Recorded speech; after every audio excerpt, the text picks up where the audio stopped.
Students, तो आपकी जो पोएम है रेन ऑन द रूफ, इस पोएम की हम एक शॉर्ट और क्विक समरी देखेंगे। पोएम के सारे पोइटिक डिवाइसेस को देखेंगे, राइम स्कीम को देखेंगे और साथ ही साथ में एनसीईआरटी के सारे क्वेश्चन आंसर्स को डिस्कस करेंगे। तो शुरू करते हैं चैप्टर एट द ग्लांस से। मैंने क्या किया है, पूरे लेसन को कुछ इंपॉर्टेंट पॉइंट्स में डिवाइड कर दिया है। जिन पॉइंट्स को हम कवर करते हैं तो हमारा पूरा लेसन कवर हो जाएगा। तो आइए शुरू करते हैं। सबसे पहली बात, the poem is about rain and the reactions of the poet to the sound of rain drops falling on his room. ये पोएम किसके बारे में है? The poem is about rain and the reactions of the poet when he listens to the sound of rain. जब बारिश की गिरती हुई आवाज वो अपनी छत पर सुनता है तो वो कैसे रिएक्ट करता है उस आवाज को सुनकर, इस बारे में ये पोएम है। He says that the raindrops are like tears shed by dark and sad night. So poet is saying कि आसमान से जो बारिश हो रही है तो मुझे ऐसा लग रहा है the night is sad. जो काली रात है, it is sad and it is shedding tears in the form of raindrops. तो उसे ऐसा लग रहा है जो raindrops आसमान से गिर रही हैं, they are tears shed by the sad night. Okay? He loves to lie in his bed and listen to the patter of the rain upon the roof of his room. तो rain drops के गिरने की आवाज को हम पैटर बोलते हैं। जब भी बारिश होती है, पोएट को अपने रूम में लेटकर रेन ड्रॉप्स की आवाज को सुनना बहुत अच्छा लगता है। As he listens to it, he gets back sweet memories of the past. तो जब पोएट अपने रूम में लेटकर बारिश की आवाज को सुनते हैं तो उन्हें पास्ट की कुछ ब्यूटीफुल मेमोरीज याद आती हैं। ठीक है? He says that the sound of rain makes him feel like his mother is watching him. So poet says कि जब भी मैं रेन ड्रॉप्स की आवाज को सुनता हूँ मुझे ऐसा लगता है कि मेरी मम्मी, जो कि अब इस दुनिया में नहीं है, वो मुझे कहीं ना कहीं से देख रही हैं। So the sound of rain drops reminds him of his mother, who is no more in this world. Okay? He has memories of his mother who is no more. तो बारिश की आवाज को सुनते उनके दिमाग में कुछ पास्ट की ब्यूटीफुल मेमोरीज आती हैं और उन्हें किसकी याद आती है? अपनी मदर की। So the poem is all about rain and the memories that comes to poet's mind when he listens to rain. तो हमने लेसन की समरी डिस्कस कर ली, हमें लेसन समझ आ गया। अब हम पोएम की लाइंस को पढ़कर सभी पोएटिक डिवाइसेस और राइम स्कीम को डिस्कस करेंगे। ठीक है? सो फर्स्ट स्टैंजा है, when the humid shadows hover over all the starry spheres, and the melancholy darkness gently weeps in rainy tears, what a bliss to press the pillow of a cottage chamber bed and lie listening to the patter of the soft rain overhead. देखिए, rhyme scheme को देखने के लिए हमें poem की line का last word देखना पड़ता है। तो यहाँ पर फर्स्ट लाइन का लास्ट वर्ड क्या है? होवर। सेकेंड लाइन का लास्ट वर्ड है स्फीयर्स। तो क्या इन दोनों का साउंड सेम है? होवर और स्फीयर एक जैसा साउंड कर रहे हैं? नहीं। तो होवर का राइम स्कीम ए होगा और स्फीयर्स का राइम स्कीम बी। ठीक है? अगर होवर जैसा ही स्फीयर साउंड कर रहा होता तो दोनों का राइम स्कीम ए होता। सिंपल सी बात है, जिन दोनों वर्ड्स का साउंड सेम होगा उनका राइम स्कीम सेम होगा। तो होवर का राइम स्कीम ए है, स्फीयर्स का हो गया बी। डार्कनेस, होवर और स्फीयर्स, क्या ये तीनों राइम कर रहे हैं? नहीं। डार्कनेस किसी के भी साथ राइम नहीं कर रहा, ना होवर के साथ ना स्फीयर्स के साथ। तो डार्कनेस का एक अलग राइम स्कीम हो गया C. So hover is A, spheres is B and darkness is C. Now tears है हमारा फोर्थ वर्ड। तो टीयर्स और स्फीयर्स दे आर राइमिंग। तो स्फीयर्स का राइम स्कीम क्या था? बी। तो टीयर्स का भी हो गया बी। तो अभी तक हमारा क्या हुआ? A B C B. ठीक है? नाउ पिलो, बेड, पैटर और overhead. Pillow, tears, darkness, spheres और होवर किसी में से राइम नहीं कर रहा। तो हमारे पास था A B C B, then we have D, क्योंकि पिलो किसी के साथ राइम नहीं कर रहा। डी, फिर उसके बाद बेड है हमारे पास, ये हो गया ई। फिर हमारे पास है पैटर, ये हो गया एफ और ओवरहेड हो गया ई, क्योंकि बेड का भी ई था। तो हमारी राइम स्कीम कुछ इस तरह से है, A B C B D E F E. आप यहाँ पर भी चेक कर सकते हैं, ABCBDEFE। तो पूरी पोएम में हमारे पास राइम स्कीम है ABCBDEFE। Okay, so now let's discuss the poetic devices. When the humid shadows hover over all the starry spheres। देखिए, इस पोएम में बहुत सारे पोएटिक डिवाइसेस का इस्तेमाल किया गया है। एक स्टैंजा में कम से कम 3 से 4 पोएटिक डिवाइसेस यूज हुए हैं। तो यहाँ पर आप देखिए, humid hover, 2 words same alphabet से स्टार्ट हो रहे हैं, एलिट्रेशन है यहाँ पर, ठीक है। स्टारी स्फीयर्स में आपके पास एलिट्रेशन है। And the melancholy darkness gently weeps in rainy tears. What a bliss to press the pillow. Press pillow में भी alliteration है। Of a cottage chamber bed. Cottage chamber में भी alliteration है, C से start हो रहा है। And lie listening to the patter of the soft rain overhead. Lie listening में भी alliteration है। Patter यहाँ पर एक sound word है, जैसे कि जिंगल, टिंकल, ये सब साउंड वर्ड्स होते हैं, वैसे ही patter is also a sound word. तो किसी भी पोएम में अगर साउंड वर्ड्स का इस्तेमाल किया जाए just to make poem more dramatic, तो वहां पर पोएटिक डिवाइस जो इस्तेमाल होता है उसका नाम होता है ओनोमाटोपोइया, ठीक है। पैटर कौन सा साउंड है? रेन ड्रॉप्स जो गिरती हैं उसके साउंड को हम पैटर बोलते हैं। तो यहाँ पर पैटर इज अ साउंड वर्ड, तो यहाँ पर पोएटिक डिवाइस है ओनोमाटोपोइया। ओके, अब आप ऊपर देखिए, gently weeps in rainy tears. यहाँ पर स्काई को बोला गया है that sky is weeping in rainy tears. So हमने यहाँ पर स्काई को पर्सोनिफाई कर दिया है ना, क्योंकि स्काई कुड नॉट वीप अगर प्रैक्टिकली देखा जाए तो, लेकिन हमने उसको एक इंसान की उपाधि दे दी that it is able to cry. तो हमने यहाँ पर स्काई को पर्सोनिफाई कर दिया, that's why poetic device used here is personification. इस स्टैंजा में हमने कौन कौन से पोएटिक डिवाइसेस देखे?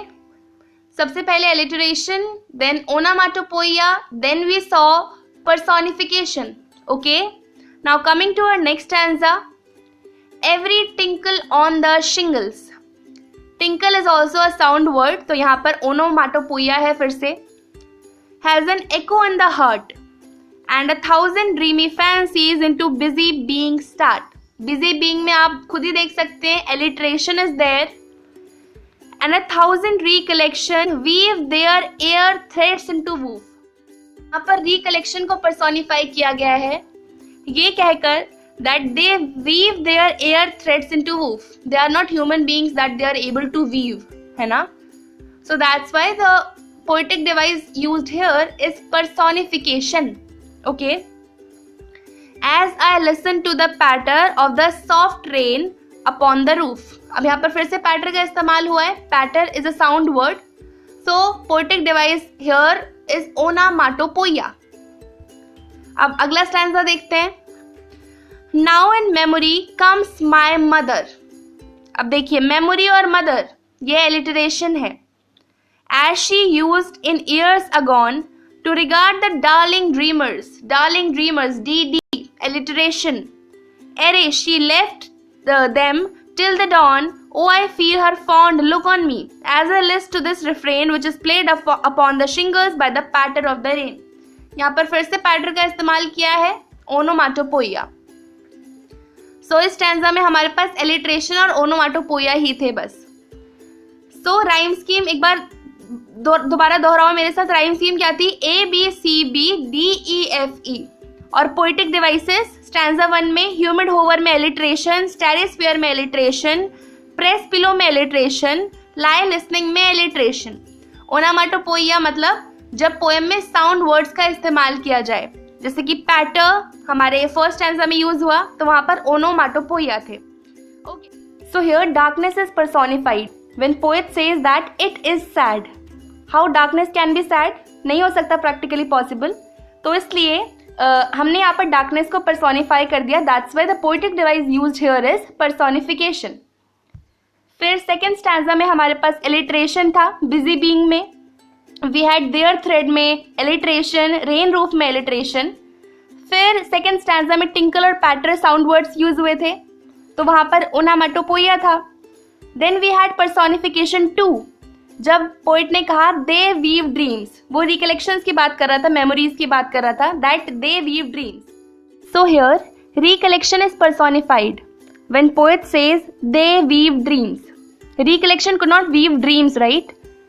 यहाँ पर रिकलेक्शन को पर्सोनिफाई किया गया है, उसको दे कहकर एड्रेस किया गया है। That's why the poetic device used here is personification. फिर थर्ड स्टैंजा में हमारे पास एलिट्रेशन था, memory my mother, M was repeating, so that's why we had alliteration there. फिर हमारे पास था डार्लिंग ड्रीमर्स जिसमें D was repeating, so alliteration.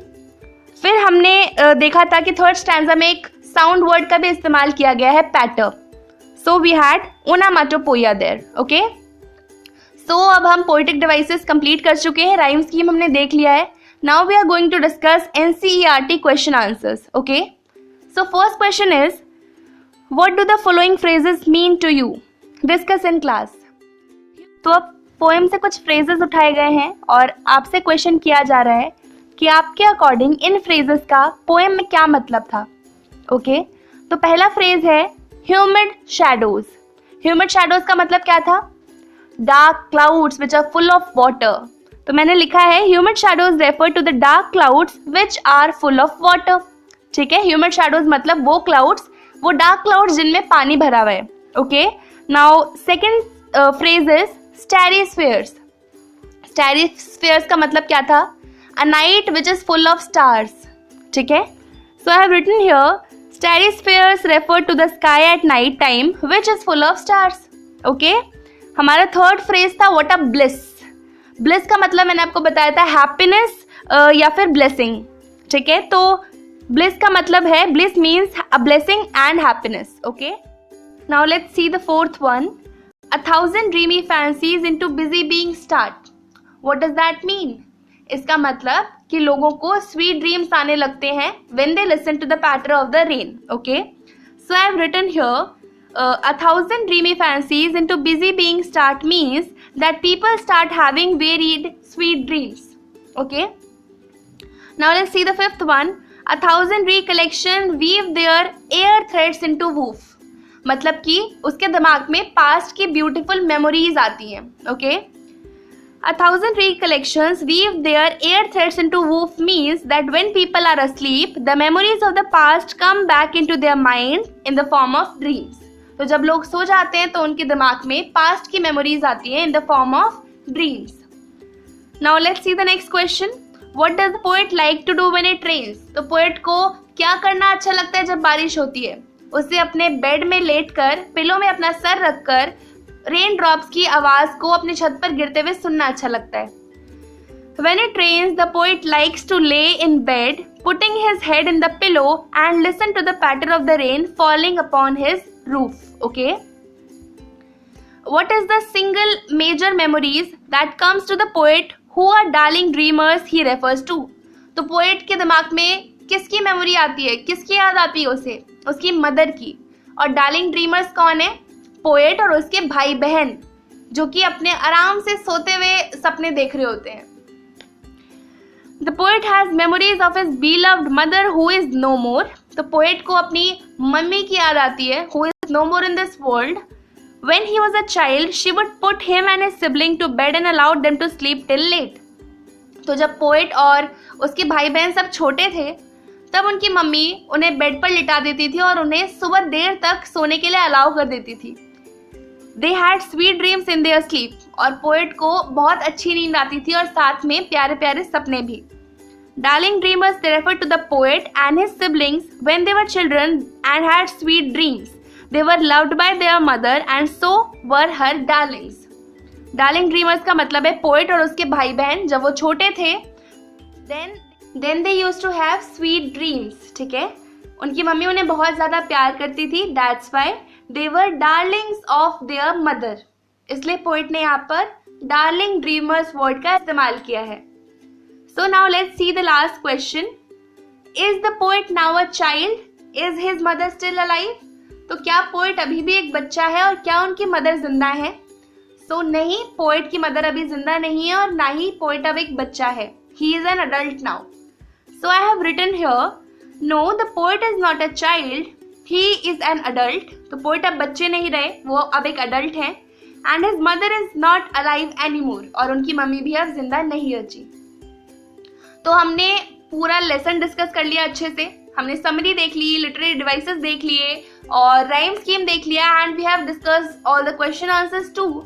तो आई होप आपको सब समझ आ गया हो। अगर आपको सब समझ आया, वीडियो अच्छी लगी तो इसे लाइक कर दें, चैनल को सब्सक्राइब कर लें और बेल आइकन दबाना ना भूलें, ताकि आने वाली सभी वीडियोस की अपडेट आप तक पहुंचती रहे। तो आपसे मिलते हैं आगे आने वाले वीडियोस में, तब तक के लिए bye bye, take care, have a great day.